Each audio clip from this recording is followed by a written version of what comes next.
네, 오늘 제목은 영생의 교훈, 영생의 교훈이라는 제목인데 이제 오늘 사건이 뭐냐? 니고데모가 찾아왔어요. 니고데모. 그 니고데모는 부자이기도 하고 또 관직에 있는 사람입니다.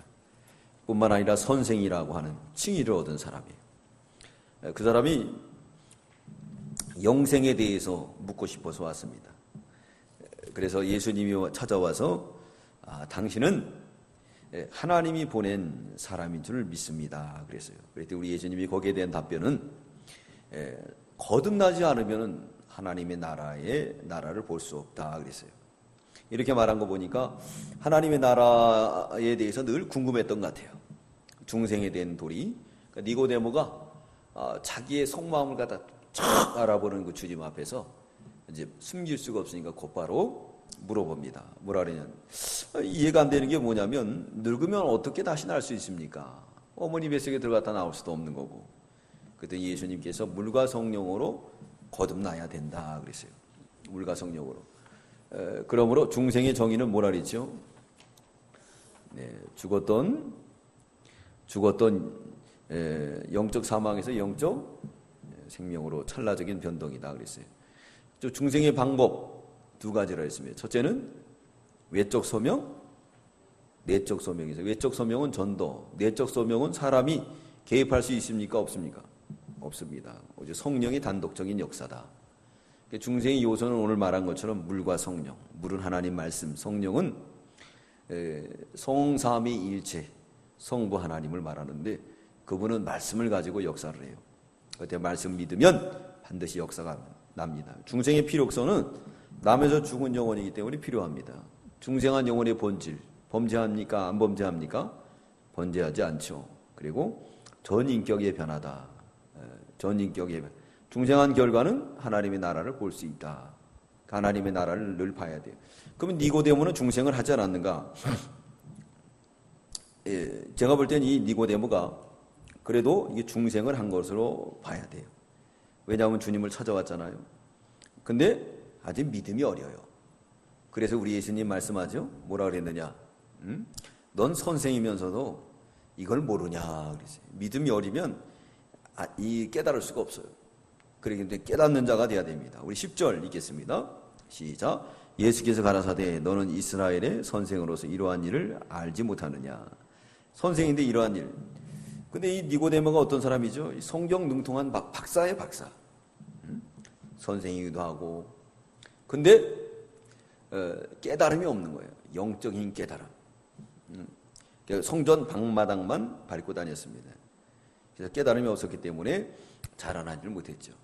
그래서 오늘 영생에 대한 궁금증을 풀기 위해서 주님을 찾아오게 되었고 주님이 거기에 대해서 이제 말씀해 주고 있습니다. 물과 성령으로 거듭나야 된다. 그래서 오늘 13절부터는 이제 우리 예수님이 무엇을 말하고 있느냐. 13절부터 31절까지는 독생자를 믿음으로 영생한다. 니고데모 넌 간단해. 영생하는 건 뭐냐? 예수를 믿으면 된다. 그 예표를 누굴 들었느냐? 뱀, 모세가 뱀을 든 것처럼. 자, 네가 율법에 잘 알지?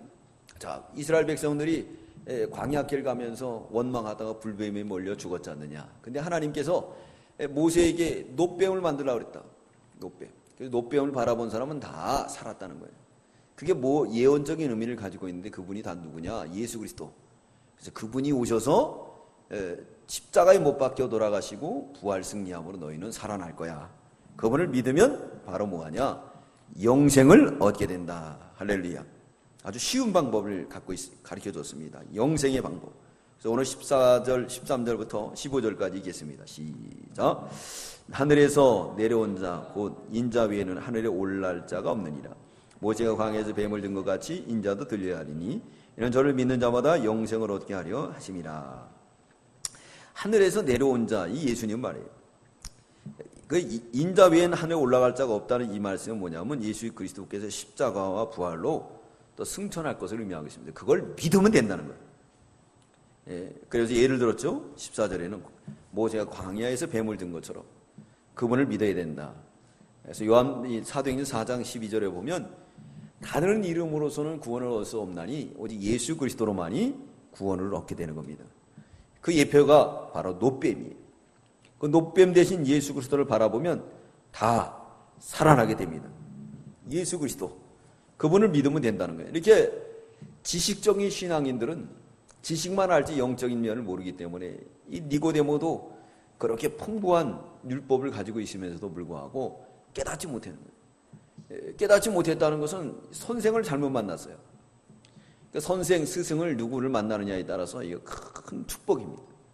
저는 우리 교단에 온 게 축복이고 또 우리 스승들을 만난 게 축복이에요. 귀한 진리를 배웠으니까요. 그죠? 이거 깨닫기가 힘든 거예요. 그러나 그분들이 간 길을 기도와 또 신앙의 경험 속에서 얻어진 이 진리를 한번 전해줌으로 습득하게 된다는 거, 이거 큰 축복 아니겠습니까? 그러면서 신구약 66권 중에서 요절이 되는 요한복음 3장 16절, 이 말씀은 요절이에요. 이 말씀에 모든 구속의 도리가 담겨져 있습니다. 우리 16절 다 함께 시작. 하나님이 세상을 이처럼 사랑하사 독생자를 주셨으니 이는 저를 믿는 자마다 멸망치 않고 영생을 얻게 하려 하심이라. 자, 성부 하나님 나왔죠. 그리고 세상을 사랑해서, 죄 많은 이 세상을 사랑해서 독생자 성자 예수님, 저를 믿는 자마다 멸망치 않고 영생을 얻는다. 성령 하나님이 우리를 감화시켜서 영생을 얻게 해준다는 거예요. 그러니까 멸망치 않고, 16절 말씀은 아주 귀한 말씀이에요. 우리 모두가 다 외우는 말씀이죠. 그러면 아들을 보내심은 세상을 구원하려 하심이라 그랬습니다. 그러면서 지금 누구에게 설명하고 있는 거죠? 니고데모에게 이제 자세히 설명하고 있습니다. 그리고 17절 읽겠습니다. 시작. 하나님이 그 아들을 세상에 보내신 것은 세상을 심판하려 하심이 아니요 저를 말미암아 세상을 구원하려 하심이라 그랬습니다. 우리 하나님께서 예수님을 보내준 거는 심판하려고 하는 게 아니야. 구원하려고 보냈어. 니고데모가 지금 영생에 대한 도리를 배우고 싶은데 깨닫지 못하는 거예요. 성경 66권에 보면 모세를 통해서 나와 같은 선지자가 올 것이다. 또 뿐만 아니라 그 제사법, 그 모든 것은 다 구속에 대한 도리예요.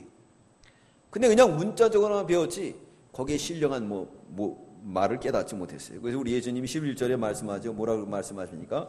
네? 12절에 보니까 땅의 일을 말해도 너희가 듣지 못하는데 하늘의 일을 어떻게 알겠느냐 이거예요. 우리 12절 읽겠습니다. 시작. 내가 땅의 일을 말하여도 너희가 듣지 아니하거든 하물며 하늘의 일 말하면 어떻게 믿겠느냐. 땅의 일은 중생한 도리예요. 중생한 도리를 물과 성령으로 거듭나는, 이걸 믿지 않는데 어떻게 하늘의 것을 믿겠느냐. 이 말씀이 의미심장한 말씀인데, 우리가 이 세상에서 증거되는 하나님 말씀을 믿지 않으면 하늘도 믿지 않는 거예요. 그러니까 우리도 어쩌면 이 니고데모처럼 이렇게 그저 관원, 선생 이런 것에 만족하면서 살았던 우리의 삶인지도 몰라요. 그리고 또 추례를 당할까 봐 밤에 몰래 찾아온 그런 신앙의 모습인지도 모릅니다. 그렇기 때문에 우리가 이러한 데에 들어가지 않기 위해서 늘 신령한 것을 찾아 나가야 돼요. 신령한. 우리 예수님이 하나님이 아들을 세상에 보내신 건 심판하려 하는 게 아니라요. 세상을 구원하려 왔다. 그렇기 때문에 영생의 도리는 간단해요. 어떻게 해요? 놋뱀 대신 예수 그리스도를 그렇죠, 믿은 거예요. 그 당시에 바라본 사람 믿고 바라본 겁니까? 믿지 않고 바라봅니까? 믿고 바라본 거예요. 모세가 그랬잖아요. 하나님께서 놋뱀을 달라고 그랬다. 불뱀을 물린 너희들은 저거 바라보면 살 거야. 바라본 사람 다 살았어요. 애기에게 그게 뭐 살아? 이런 사람들은 다 죽었어요. 그러니까 이 믿음이라는 것은 백지장 하나 차이지만은 큰 겁니다. 믿으면 영생, 믿지 않으면 지옥 가야 됩니다. 우리 예수님은 심판하러 온 게 아니에요. 우리 18절 읽겠습니다. 시작. 저를 믿는 자는 심판을 받지 아니하는 것이요 믿지 아니한 자는 하나님의 독생자 이름을 믿지 아니함으로 벌써 심판을 받은 것이라. 벌써 심판을 받은 거라. 심판. 무슨 심판이요? 공심판. 공심판은 뭐냐? 믿지 않으면 어디 가는 거? 지옥. 믿으면 천국 가는 거. 또 사심판, 심판에 대한 사심판이 있습니다. 행위심판이에요. 그래서 믿는 사람에게도 이 행위심판이 따라집니다. 공심판은 거저 받는 거지만은, 믿어서 받는 거지만은, 이 사심판은 행함으로 받는 거예요. 에덴 동산의 행위 언약은 폐기됐지만 아직도 은밀 계시로 행위 언약은 존재합니다. 그 행위 언약이 뭐냐? 행함으로 복 받는 거예요. 행함으로. 믿는 자는 행함이 따라가야 복을 받는다. 그것을 의미하고 있는 거예요. 행함으로 복 받는다. 행하는 사람을 복을 주는 거예요. 저를 믿는 자는 심판을 받지 않고 믿지 않은 자는 이미 심판을 받았다는 거예요. 그러니까 아주 쉽지요.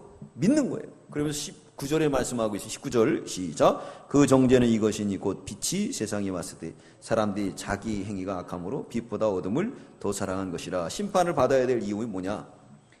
심판은 꼭 정죄죠. 우리 예수님 명확하게 말씀하고 있습니다. 빛이 세상에 왔을 때 어떻게 했다고요?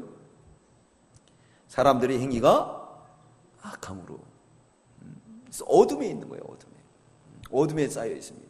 그래서 오늘도 주신 말씀 처음에 이제 너희가 이 시기를 알지니 자다가 깰 때가 어떻게 했다고요? 벌써 되었으니. 자다가 깰 때가 벌써 되었다는 건 늦잠 자고 있다는 거예요. 우리 경고의 말씀은 구원이 처음 믿을 때보다 가까웠다. 그러므로 빛의 갑옷을 입자. 그랬어요. 밤이 깊고 낮이 가까웠으니 빛의 갑옷을 입자. 오늘 말씀한 것처럼 빛이 세상에 왔지만은 이 세상을 거부한 게 뭐냐?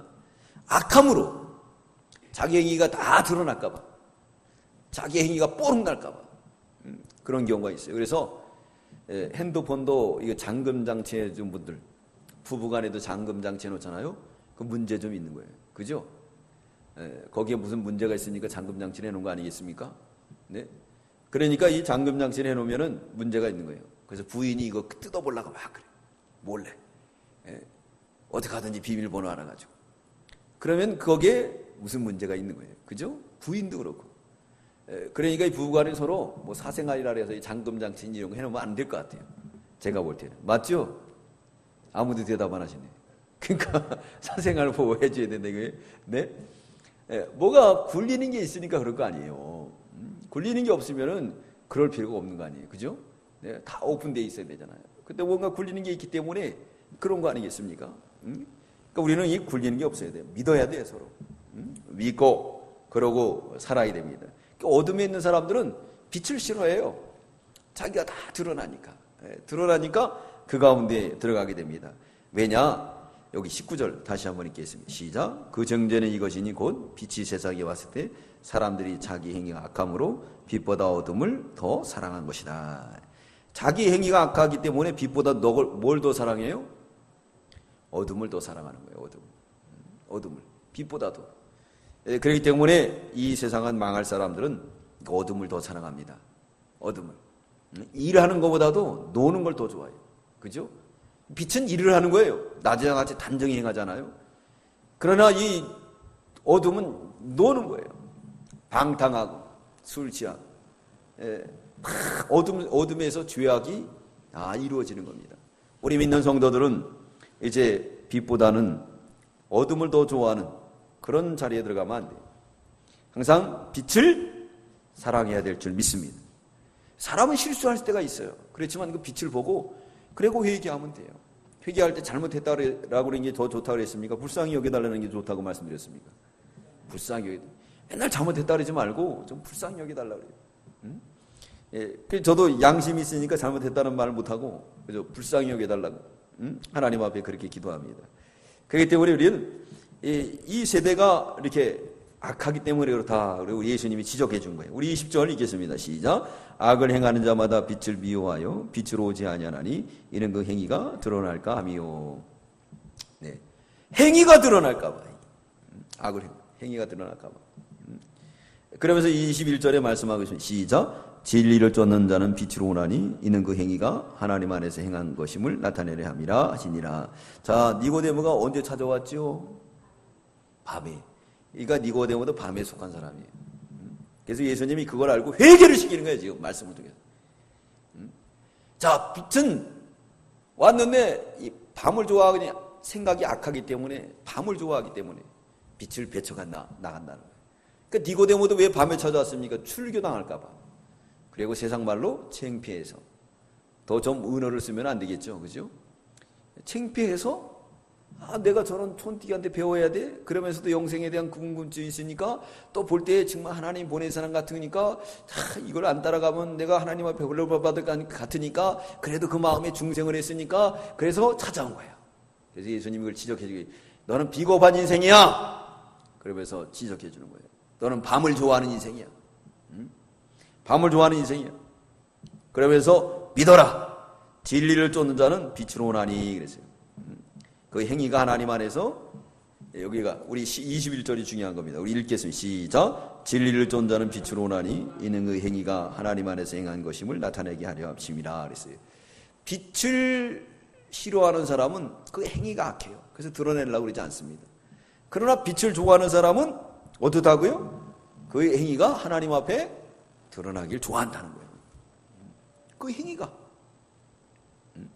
그래서 비밀이 많은 사람, 뭐 이런 사람은 안 좋아요. 누가 문 열고 탁 들어갔는데 막 툭툭툭 이러잖아요. 이거 비밀이 많은 거예요. 그게 또 습관화가 돼요. 그러면 다윗과 같은 죄를 집니다. 다윗이 우리 아내 바세바를 범하고 그걸 숨기려고 하니까 어떻게 했습니까? 자꾸 눈덩이가 커지잖아요. 그래서 부하까지 죽이고 말잖아요. 그러면 안 돼. 잘 먹었으면 먹었다 그러고 그 자리에서 그것을 해결을 봐야 돼요. 그런 문제가 이제 해결됩니다. 근데 그걸 자꾸 은폐하려고 들면은 나중에 이제 크게 되는 거예요. 크게 되는 거예요. 그러면서 그런 일들이 많이 있어요. 그래서 요즘 드라마들 보면 막장 드라마라 그래가지고 순전히 아주 난잡한 것들이 많이 나와요. 또 뭐 옆집 아저씨 막 불륜 뭐 그런 거는 성도들이 보면 안 됩니다. 그거 보고 또 희열을 느끼고 쾌감을 느끼고 그러면은 그거는 죄 짓는 거예요. 얼마나 악한 거예요. 악한 거예요. 그 죄들이 막 난무해가지고 또 그런 거 아니면 인기가 없어요. 인기가 없어요. 그죠? 그러니까 그게 보편화돼가지고 다 그런 죄를 져도 되겠다는 생각이 드는 거예요. 요즘은 간통법이 없어져가지고, 간통죄가 없어져가지고 대놓고 해요. 그리고 이제 애인이 생기잖아요. 그 여자가 전화를 한대, 원부인한테 이혼하라고. 내 애기 가졌다. 협박하고 그러는 거예요. 야, 옛날 같으면 숨어서 지냈는데 이제는 악이 더 드세니까 그냥 악하게 막 나오는 거예요. 네? 그래도 우리 예수 믿는 사람은 그런 사람 없지만은 그런 경우들이 얼마나 많습니까? 그러니까 우리가 늘 어떻게 돼요? 선에 속해야 돼요. 선. 진리를 쫓는 자는 빛으로 오나니 그는 행위가 하나님 안에서 행한 것임을 나타내게 하려면 행한 것임을 다 나타내기 위해서. 그래서 빛을 좋아한다. 이 빛은 누구라고요? 예수님. 예수님을 좋아하는 거죠. 그래서 빛을 받아들인 사람은 예수님을 밤에 찾아올까요? 낮에 찾아올까요? 그렇죠. 여러분들 같이 낮에 찾아오는 줄 믿습니다. 네, 낮에 찾아오는 거예요.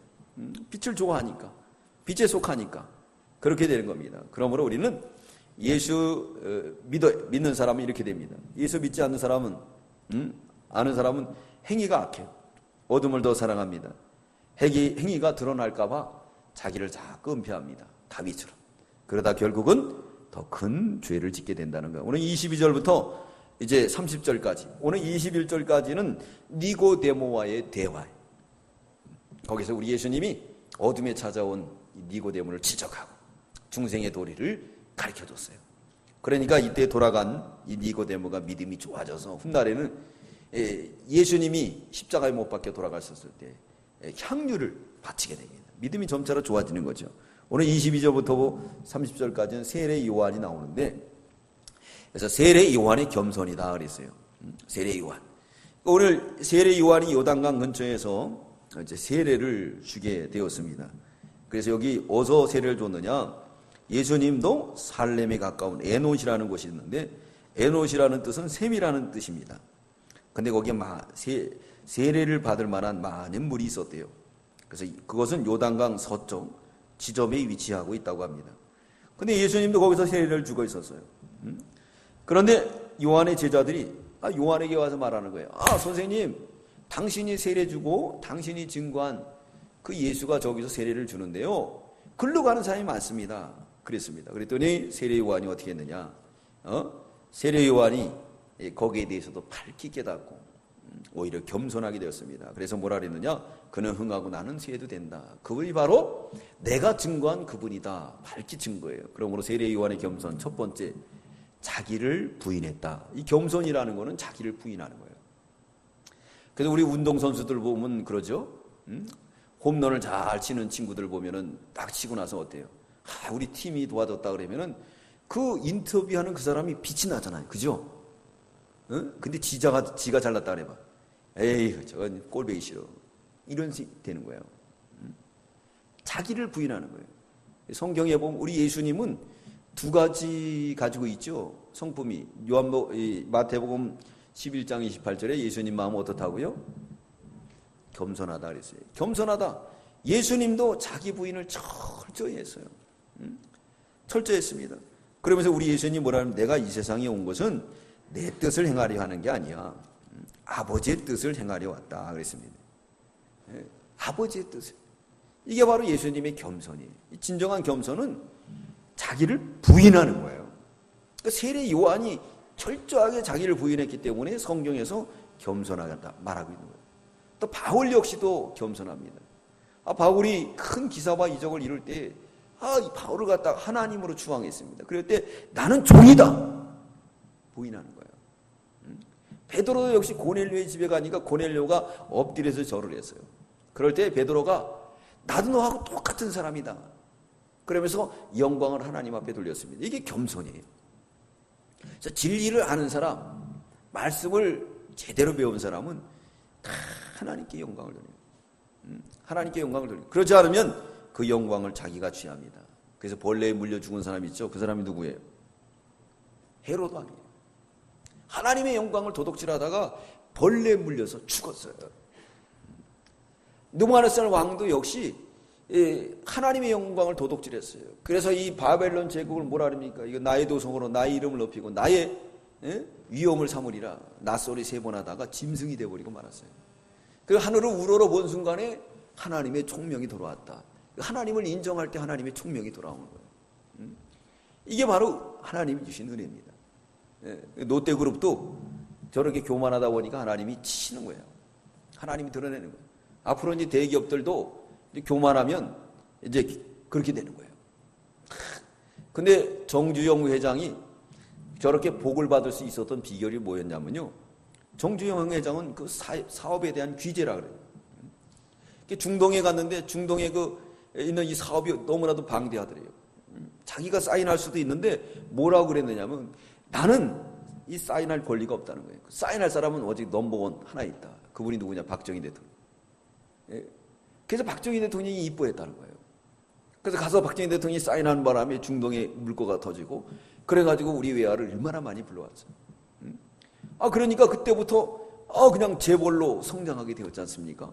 네? 이게 자기 부인이에요. 자기 부인. 이게 바로 겸손이라는 거예요. 그러면 성경에서도 겸손한 자는 하나님이 뭘 준다 그랬습니까? 은혜를 주신다. 하나님 은혜를 받는 거예요. 은혜 받지 말라 그래도 은혜를 받게 돼서 겸손한 자기를 부인하기 때문에 자기를 부인 자기의 영광을 하나님의 영광을 자기가 스스로 취하고 그러면 은혜를 못 받아요. 은혜를 못 받게 됩니다. 그게 원리가 그렇게 돼 있어요. 그러므로 인해서 우리 여기 세례 요한은 겸손했어요. 왜 겸손했느냐? 자기를 철저히 부인했기 때문에 그래요. 자기를 어떻게 부인했는가? 우리 보겠습니다. 우리 여기 22절부터 26절까지 읽겠습니다. 시작. 이후에 예수께서 제자들과 유대 땅으로 가서 거기 함께 유하시며 세례를 주시더라.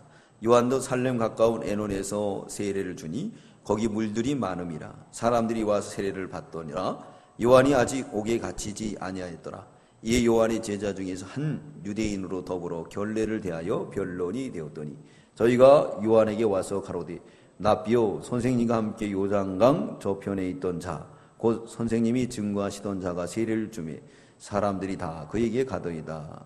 27절 요한이 대답하여 가로되 만일 하늘에 주신 바 아니면 사람이 아무것도 받을 수 없느니라.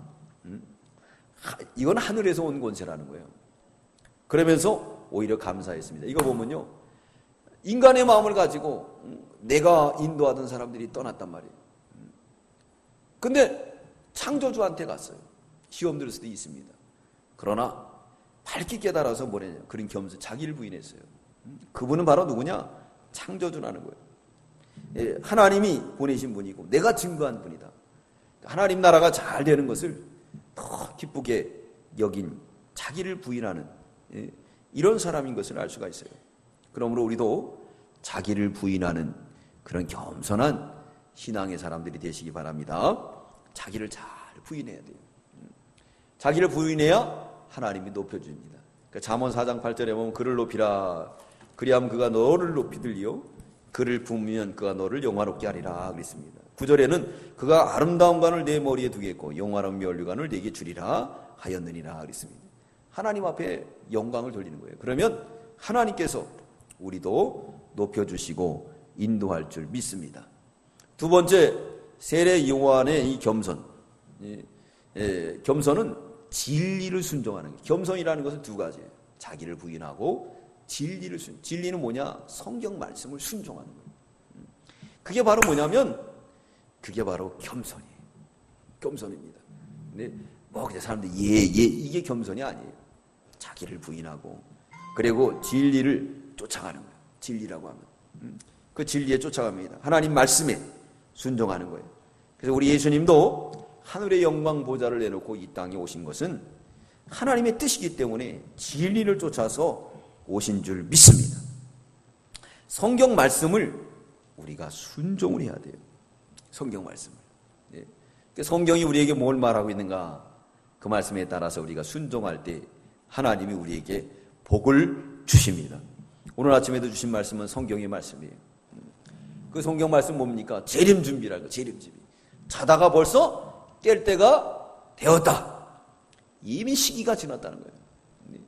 그래서 너희가 이 시기를 잘 분별하라. 우리 예수님 말씀하셨죠. 천지는 분별할 줄 알면서 왜 이 시대는 분별할지 모르느냐. 이 시대에 일어나는 제약상들을 성경으로 다 봐야 돼요. 그래서 제가 말씀드렸잖아요. 비행기 타고 가면서도 거기 성경을 깨달았다고. 그래서 안내양이 타자마자 교육을 시켜요. 비상시에. 그러면서 많은 교육을 시키면서 산소 마스크가 딱 떨어지면은 자기 먼저 하라는 거예요. 그리고 남을 도와주라는 거예요. 대부분 어떻게 그렇게 남을 도와주는 걸 가르치잖아요. 그래서 저건 성경이다, 성경. 왜냐? 바울도 내가 전파한 후에 자기가 버림받지 않게 쳐서 복종했다. 또 우리 교단에서 가르칠 때 뭐라 그러냐면 먼저 자기부터 잘 단속하고 남을 단속하라는 거예요. 맞는 말이에요. 우리 예수님도 말하죠. 남의 눈에 있는 뭘 보고 티를 보지 말고 네 눈에 있는 뭘 보라고요? 들 보라. 소크라테스는 뭐라 그랬어요? 내 자신을 알라. 요즘 소크라테스가 한 말이 변해가지고 지금 뭐라 그러죠? 좀 그것도 타락해가지고 한 말 있잖아요. 내 꼬라지를 알라. 조금 이따 너 어떻게 변할지 모르겠어요. 이렇게 변하는 거예요. 그러니까 자기를 알면요 자동으로 모든 게 다 됩니다. 자기를 모르기 때문에 그런 일들이 벌어지게 된다는 거예요. 그렇기 때문에 이 세례 요한은 자기를 부인했어요. 그리고 진리를 순종했습니다. 진리. 어린 양 예수 그리스도 진리. 그 진리를 따라가야 돼요. 그게 바로 겸손이다. 겸손이에요. 진리. 엘리사가 엘리야를 쫓아간 거는 바로 진리를 순종한 거예요. 그럴 때 하나님께서 귀하게 여기시고 복을 주십니다. 세례 요한은 바로 그런 사람이에요. 그래서 세례 요한의 겸손 두 가지입니다. 첫째는 뭐라고요? 자기를 부인하는 것. 두 번째는 진리를 순종하는 것. 두 가지. 이게 성경적이에요. 예수님도 자기 부인했죠. 예수님은 진리를 순종했습니다. 진리. 하나님 말씀에 순종했잖아요. 그 순종함으로 인해서 십자가와 부활을 이루셨어요. 순종이 우리 신앙의 기초예요. 순종 안 하면은 아무것도 안 돼요. 아무것도 안 돼요. 또 자기 부인하지 않으면 절대로 안 돼요. 종의 위치가 아니에요. 무슨 일 해놓고 당연히 한 거 아니에요. 그죠? 월급 받으니까 하는 거고 다 하는 거예요. 근데 뭐 했다고 자랑하고 입 벌리고 떠 벌리고 그러면은 그거 다 뭐냐면 아무것도 아닌 거예요. 아무것도 아니에요. 그러다 보니까 오늘날 노동법이 강화돼가지고 어떻게 노동자들이 더 괴로워요. 최저임금이 120만 원이라는데 이 사장들이 월급 안 올려준다는 거예요. 그러니까 이런 자유시장에서 정부가 끼어들면 안 되는 거예요. 자유시장에 맡겨야 돼요. 그건 야당에 있는 사람들이 별 수작을 다 해가지고 아주 세상을 망치고 있는 거예요. 정치인들이 경제를 잘 알겠습니까? 경제인들이 잘 알겠습니까? 정치만 하면 돼요. 경제인들한테 맡기면. 그럼 이 사람들은 사업 잘합니다. 우리나라 사람들이 사업이 얼마나 잘하는지 몰라요. 노무현 대통령이 돼가지고 해외 순방을 갔어요.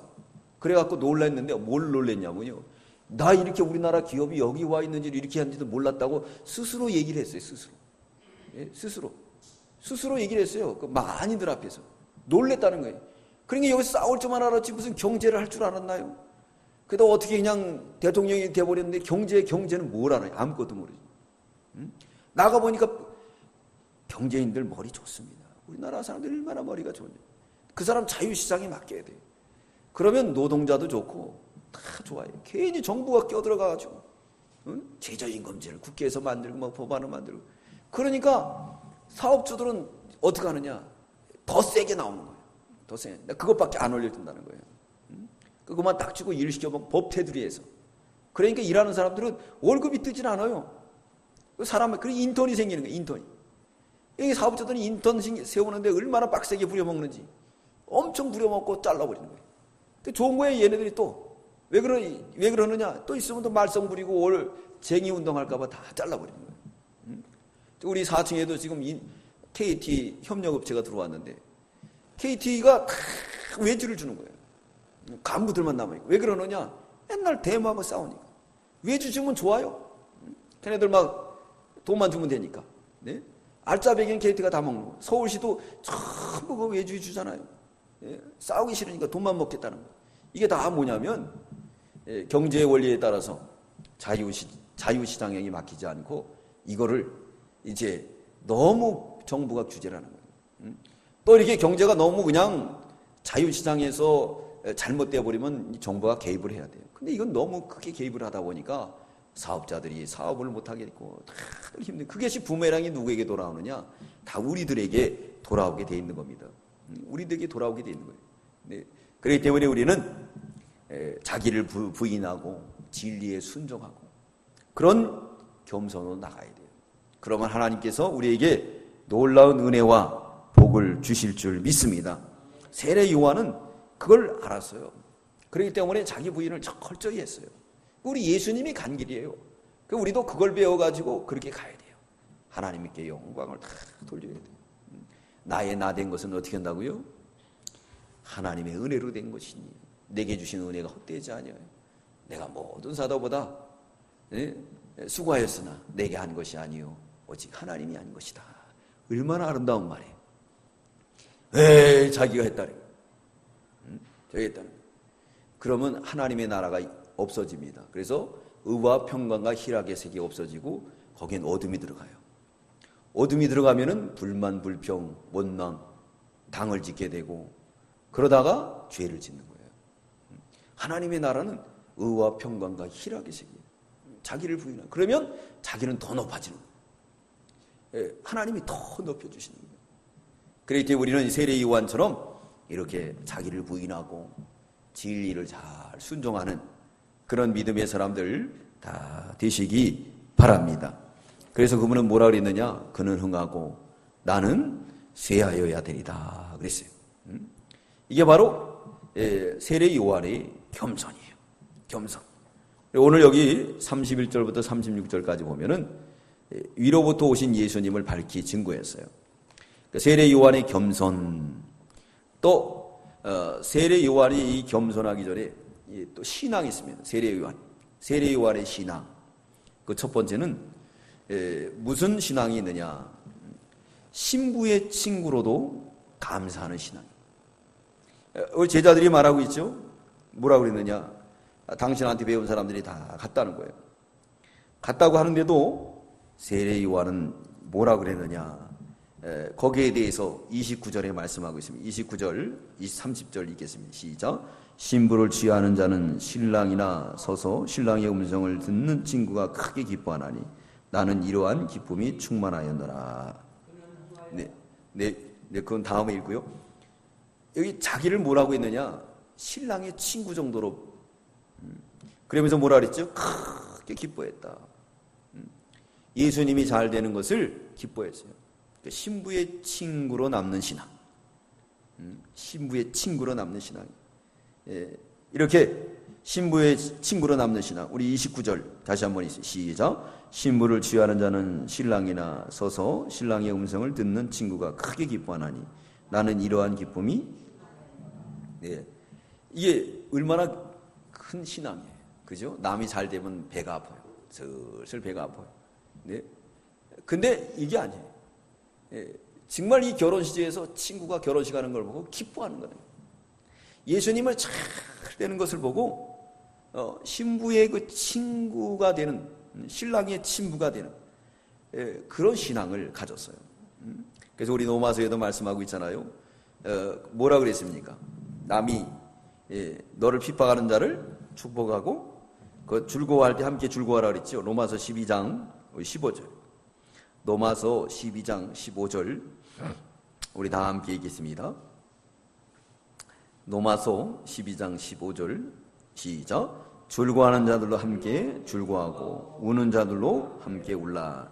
이거 즐거워하는 자 함께 즐거워하라는 것은 남이 잘 되는 거면 같이 박수치며 좋아하라. 우는 사람은 남이 어려움 당할 때 자기 것처럼 어려움 당해서 기뻐하라. 이렇게 슬퍼하라는 거예요. 근데 즐거워하려면 속으로 어디 두고 보자. 그리고 그냥 시기심이 생기. 이러면 안 된다는 거예요. 또 남이 어려움 당하면 고소하다 잘 됐다 이러면 안 된다는 거예요. 즐거워하는 자들과 어떻게 해요? 함께 즐거워하고 우는 자들과 함께 울라. 그렇기 때문에 우리가 이것을 늘 기억해야 돼요. 왜냐? 창조주가 복이 있기 때문에. 성경이 없었으면 저도 그러고 살았을 건데 그러질 않아요. 그렇기 때문에 즐거워하는 사람에게 박수 쳐주고 우는 사람에게 진짜 같이 울어주고. 이게 바로 신앙이거든요. 오늘 세례 요한이 바로 그런 신앙이에요. 제자들에게 말하고 있는 거예요. 나는 신랑의 친구로도 좋게. 봐! 어떠냐? 신랑이 그 친구가 결혼식 할 때 샘나겠냐? 얼마나 기쁨이 충만하냐? 난 그저 예수님이 잘 되는 게 좋다 안 좋다? 좋다. 두 번째 신앙은 자신은 세해도 좋다는 거예요. 오직 주님의 흥하면 좋겠다는 그런 신앙을 가졌습니다. 30절 우리 읽겠습니다. 시작. 그는 흥하여야 하겠고 나는 세하여야 하리라 하시니. 그는 잘 되고 나는 세하는. 야, 이런 믿음이 어디 있어요? 대부분 우리 한국 교회가 이렇게 망한 게 어떤 거예요? 이 목사님들이 그냥 남의 교회들 다 뺏어오는. 그러니 얼마나 악해요. 그죠? 네. 남이 잘 되는 걸 보고 그렇게 해야 됩니다. 그러면 하나님이 어떻게 할까요? 우리한테도 줄까요? 안 줄까요? 하나님이 우리한테도 주실 줄 믿습니다. 그게 하나님의 나라의 원리예요. 하나님의 나라. 그래서 주는 자가 뭐라 그러죠? 복되다 그랬어요. 샘도 풀면은 나옵니까? 안 나옵니까? 계속 나와요. 계속 나오게 돼 있어요. 샘을 풀면. 그러니까 줘야 돼요. 사랑도 줘야 된다 그랬죠. 그래서 이번에 유두고를 안아주라니까 우리 힘써서 안아주라 그랬잖아요. 안아줘야 돼요. 주는 자가 돼야 돼요. 그 주는 자가 주면 하나님께서 우리에게도 주실 줄 믿습니다. 이게 세례 요한의 신앙이에요. 신앙. 세례 요한은 어떤 사람이었습니까? 겸손한 사람이었어요.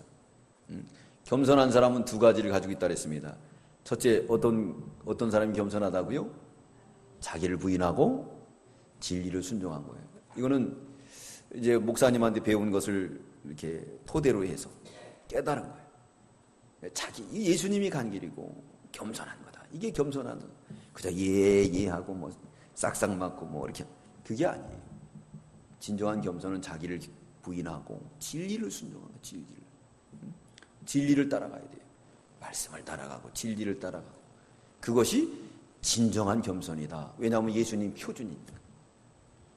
예수님 표준이. 예. 그래서 얼마나 이게 좋아요. 영의 일을 해야 된다는 거예요. 영의 일을. 예. 그래야 육신의 일도 잘 된다는 거예요. 이번에 보면은 우리 집사님들 수련회 가가지고 고생이 많았어요. 왜 그랬느냐? 밥 해주면서 그냥 애들 밥 해주는데 내가 어떻게 하든지 몇시 가라 그러니까 돈 아끼느냐고. 그래서 요번에는 수련회 경비가 좀 많이 들었어요. 왜 그러느냐? 차도 렌트를 2개 했거든요. 전에 같으면 렌트가 이 절기에는요 비싸요. 그래서 보통 16만 원 하루. 2박 3일이면 3일 걸 내놔야 돼요. 근데 우리도 이제 2대를 거저 쓰다시피 한 거예요. 한 대는 이제 그것도 하나님 은혜로 잘 빌려줬어요. 그래서 이렇게 소망의 집에서 빌려줘가지고 청소도 싹 해주고 기름도 만땅 채워가지고 쫙 보내주니까 좋다고 그래요. 매부 좋고 누이 좋고 매부 좋고 처남 좋고 이렇게 되는 거죠. 네, 그러니까 서로 좋은 것 같아요. 서로 상부상조하고 거기도 이렇게 도와주고 서로 이렇게 하는 거 얼마나 좋습니까? 네, 그런 가운데 서로 이렇게 열심히 봉사하고 또 예배 드릴 때는 또 다 함께 예배 드리고, 이 영의 일을 쫓는 거거든요. 네? 예배 드리는 일만 열심히 하면 안 된다는 거예요. 이게 송전도사님이 전화가 왔어요. 신앙 상담을 한다. 목회 상담을 하는데 그 교회에 아주 그냥 권사님이 봉사는 도맡아 산대요. 그렇게 도맡아서 막 하고 그런다는 거예요. 예배 시간에도 안 오고 저기서 여기 설교하면은 주방이 이렇게 보이거든, 주방이. 들어가서 막 그냥 그 주방 일을 하고 그러신다는 거예요. 응? 그러면서 어떻게 했으면 좋겠습니까? 그래요. 그래가지고 제가 그냥 기도하면서 그냥 기다리고 있어라. 그럼 진리를 순종할 날이 있을 것이다. 그렇게 답변을 해줬어요. 그렇다고 해서 그 양반한테 막 뭐라 그러면은 또 시험 들어서 갈 거 아니에요. 그죠? 말씀을 매기다 보면 이제 깨달을 날이 있는 거예요. 아직 이제 우리 교단이 안 됐으니까 잘 몰라서 이제 그런 건데, 그게 바로 뭐냐면 진리를 몰아서 그래요. 하나님은 제일 기뻐하는 걸 예배 드리는 걸 기뻐해요. 영의 일을 하는 것을 기뻐해요. 그래서 예수님이 마리아보다도 누굴 더 사랑했습니까? 마리아를 더 사랑했어요. 영의 일을 하는 걸 더 기뻐하는 거예요. 영혼을 살리는 거. 예? 그래가지고 그냥 나가서 봉사는 열심히 하는데 딱 예배 시간에 오면 그냥 그걸 잡버리고, 그러면 그건 아무것도 아니에요. 그건 겸손도 아니고 그건 아무것도 아니에요. 우리의 초점은 다 아버지께가 있어야 돼요. 아버지께 영광, 아버지를 기쁘게 하는 것. 그럴 때 하나님께서 육신의 것도 다 채워주시고 복을 주실 줄 믿습니다. 자, 세례 요한은 이렇게 겸손했어요. 그리고 신부의 친구, 신랑의 친부로 감사했습니다. 자신은 새해도 하나님을 흥하는 것으로 만족했습니다. 이게 바로 세례 요한의 아름다운 신앙의 모습이었던 것을 알 수가 있습니다. 그러므로 우리도 이러한 가운데 들어가도록 힘을 써야 되겠습니다. 31절로 36절은 이로부터 오신 예수 그리스도. 그러다 보니까 이게 예수님을 확실히 알고 확실히 증거하는 거예요. 이게 중요합니다. 이 성경 자세히 봐야 돼요. 우리 31절부터 36절. 이 성경은 어떻게 해석이 되느냐면요, 이게 원문이나 또 문자적으로도 해석이 되지만 우리 목사님이 가르쳐 줄 때는 어떻게 가르쳐 줬냐면 신앙으로 보라 그랬어요. 신학으로 보면 안 돼요. 신학으로 하면. 그러면 뭐가 되느냐? 그거는 저기가 되는, 자유주의자가 되는 거예요. 그리고 그것을 너무 신앙으로 보게 되면 신비주의자가 돼요. 그러니까 신학과 신앙이 매체를 이루어야 돼요. 매체를 이루어야 돼요. 그렇기 때문에 신앙으로도 이것을 봐야 돼요. 신앙으로 보면은 오늘 여기서 이 세례 요한이 신앙으로 봤기 때문에 하늘문이 열리고 예수님을 밝히 알고 밝히 증거한 거예요. 밝히 증거한 거예요. 어떻게 증거했느냐? 우리 31절부터 마지막 절까지 읽겠습니다. 시작. 이로부터 오시는 이는 만물 위에 계시고 땅에서 난 이는 땅에 속하여 땅에 속한 것을 말하느니라. 하늘로서 온 이는 만물 위에 계시나니 그가 보고 들은 것을 증거하되 그의 증거를 받은 이가 없도다. 그의 증거를 받는 이는 하나님을 참되시다 하여 인쳤느니라. 하나님이 보내신 이는 하나님 말씀을 하나니 이는 하나님이 성령을 한량없이 주심이라. 아버지께서 아들을 사랑하사 만물을 다 그 손에 주셨으니 아들을 믿는 자는 영생이 있고 아들을 순종치 아니한 자는 영생을 보지 못하고 도리어 하나님의 진노가 그 위에 머물러 있느니라. 확실하게 알았죠? 예수님 오셔서 뭘 증거했다고 했어요? 뭘 증거했어요? 하나님 말씀만 증거했다고 했어요. 하나님 말씀을 하나님 그랬어요. 하나님 말씀. 그것을 또 밝히 깨달은 게 세례 요한이에요. 그 세례 요한이 그렇게 깨달을 수 있었던 건 겸손해서 왔어요. 겸손하면 성경을 신앙으로 보게 돼 있어요. 신학으로 보면 교만합니다. 따지기 좋아하고, 그리고 변론하기 좋아하고 이렇게 돼요. 그러나 신앙으로 바라보면은 절대 그렇지 않죠. 자기가 부인이 되고 그리고 신랑의 친구로 감사하고 자신은 세하고 하나님은 흥해야 되겠다는 것으로 감사하게 됐습니다. 그러다 보니까 영안이 밝아져서 예수 그리스도를 밝히 알았어요. 그분은 하나님 보낸 분이야. 그분을 믿는 사람은 하나님이 인친 사람이야. 그분을 와서 하나님 말씀을 전하게 되는데 성령이 충만했다는 거예요. 그러면서 결론적으로 36절엔 믿는 자는 뭘 얻어요? 영생이 있고, 영생이 있고, 완료형을 썼죠. 아들을 순종치 않은 자는 영생을 보지도 못해. 이렇게 말했습니다. 그러므로 우리는 세례 요한처럼 이렇게 정말 겸손한 믿음을 가지고 나가면 자기를 부인하고 또 자기를 부인하면서 또한 진리를 순종하고 그럴 때 우리는 영안이 열리게 되고 하나님의 나라를 보게 되고 그리고 하나님을 믿고 영생의 복을 취하게 되는데 하늘의 복과 이 땅의 복이 우리에게 충만할 줄 믿습니다. 기도드리겠습니다. 사랑의 주님 감사합니다. 세례 요한은 참 귀한 영의 사람으로서 예수 그리스도를 밝히 알고 그는 흥하고 나는 세에도 좋다 그랬습니다. 그는 겸손해서 자기를 철저히 부인했습니다. 주님, 우리도 자기를 부인하게 해주시고 또한 그는 진리를 순종했습니다. 진리를 순종하는 저희가 되게 주시옵소서.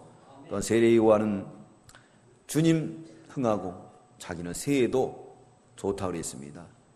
또한 결혼식에 친구로서 참석한 것만 해도 너무 감사하다고 이렇게 자기를 부인했던 것처럼 우리들도 그러한 신앙의 사람이 될 때 세례 요한이 하늘문을 열고 그리고 창조주 하나님을 발견하고 만물 위에 계신 예수님을 발견하고 또한 그분을 믿어야 영생을 얻는 것을 발견하고 그분을 믿고 그분에 대해서 밝히 증거했던 것처럼 우리도 그러한 신앙의 사람이 돼서 날마다 영생을 취하는 저희들 다 되게 해 주시옵소서.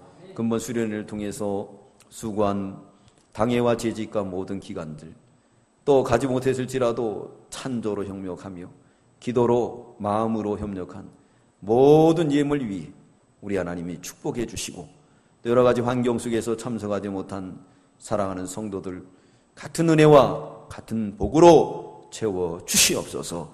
우리 문정농복교회가 쇠하지 않게 해주시고 구역이 살아나게 하시고 또한 우리 찬양대도 더욱더 왕성하게 해주시고 모든 기관들이 다 왕성해져서 이 마지막 때에 정말 자다가 깰 때 이때 노아처럼 구원의 방주에 준비를 해서 많은 영혼들을 주께로 인도하며 하나님 앞에 섰을 때에 잘했다 칭찬받는 우리 모두가 되게 주시옵소서.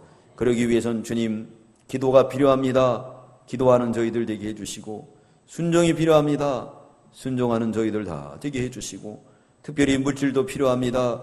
우리 사랑하는 성도들에게 손으로 하는 일 발로 하는 일 모든 일에 축복하셔서 하나님께서 복을 내려주심으로 말미암아 하나님 교회에서도 물질로 헌신할 수 있도록 축복하여 주시옵소서. 감사드리오며 예수님 이름으로 기도드리옵나이다. 아멘.